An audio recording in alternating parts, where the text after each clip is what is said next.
È cominciato nel mondo islamico il Ramadan, il mese di digiuno e preghiera, mentre in Cisgiordania si registrano nuove tensioni tra esercito israeliano e palestinesi. In diretta il corrispondente Giancarlo Gioielli.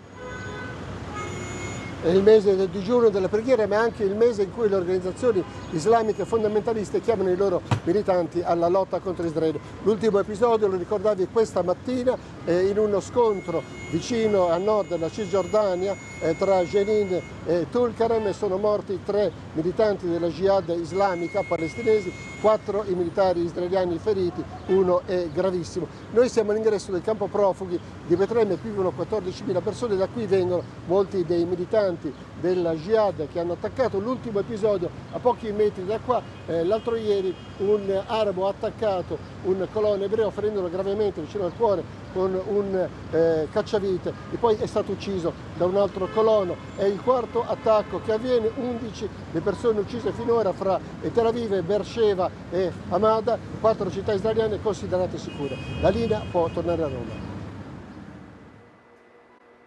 E torniamo in Italia con la cronaca. 2 migranti sono stati travolti e uccisi da un furgone sulla A10 all'altezza di Bordi.